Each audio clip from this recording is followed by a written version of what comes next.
പണ്ട് ഞാൻ +1 കൊമേഴ്സിന് ചേർന്ന സമയം മുതൽ ഞാൻ കേൾക്കാൻ തുടങ്ങിയത് പ്ലാനിങ്. എന്നാൽ അന്ന് ഞാനിതിൻ്റെ തിയറി മാത്രമേ പഠിച്ചു പോയുള്ളൂ. പക്ഷെ ഇപ്പം ഞാൻ എന്ത് ചെയ്താലും അത്യാവശ്യം പ്ലാൻ ചെയ്യാറുണ്ട്, ഇതുപോലെ എഴുതി. നിങ്ങൾക്കും ഇതുപോലെ കുറച്ച് സമയം നിങ്ങൾക്ക് വേണ്ടി മാറ്റി വയ്ക്കാനുണ്ടെങ്കിൽ നിങ്ങളുടെ ലൈഫിൽ നല്ല കുറേ മാറ്റങ്ങൾ വരുമെന്ന് ഞാൻ ഉറപ്പ് വരുന്നു. അതായത് പണ്ട് നമ്മൾ കേട്ടിട്ടില്ലേ, ഓരോ ദിവസവും രാത്രി ഡയറി എഴുതണം എന്നൊക്കെ. അതായത് അന്നന്നുണ്ടായ കാര്യങ്ങൾ അന്നന്ന് എഴുതി വെക്കുന്നു. ആ എഴുതി വെക്കുന്നത് ഒരു ഓർമ്മപ്പെടുത്തലാണ്, ഇന്നുണ്ടായ കാര്യങ്ങൾ, നാളെ സംഭവിക്കാൻ പോകുന്ന കാര്യങ്ങൾ.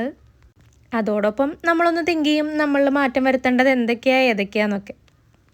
ഇതിൻ്റെ വേറൊരു വേർഷനാണ് ജേർണലിങ്. ഇന്ന് നമ്മളെല്ലാവരും തന്നെ കേട്ടിട്ടുണ്ടാകും ജേർണലിങ്ങിനെ കുറിച്ച്.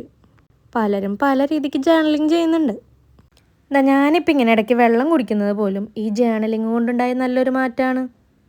ചുരുക്കി പറഞ്ഞാൽ ഈ ജേർണലിൻ്റെ കുറച്ച് ഗുണങ്ങൾ ഞാൻ പറഞ്ഞുതരാം. 1, സമാധാനം ലഭിക്കും. 2, നമ്മുടെ ലക്ഷ്യങ്ങൾ എന്തൊക്കെയാണെന്ന് വ്യക്തമാക്കും. 3, ഓർമ്മശക്തി വർദ്ധിപ്പിക്കും. പിന്നെ സ്വയം നമുക്കൊരു തിരിച്ചറിവുണ്ടാവും.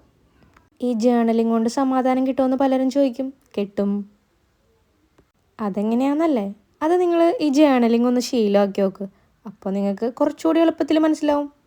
അതായത് നമ്മുടെ ലൈഫിൽ നടക്കുന്ന പ്രോബ്ലംസ്, നമ്മൾ ഫേസ് ചെയ്യുന്ന കാര്യങ്ങൾ, നമ്മുടെ സന്തോഷങ്ങൾ, സങ്കടങ്ങൾ എല്ലാം നമ്മളിതിൽ എഴുതി വയ്ക്കും.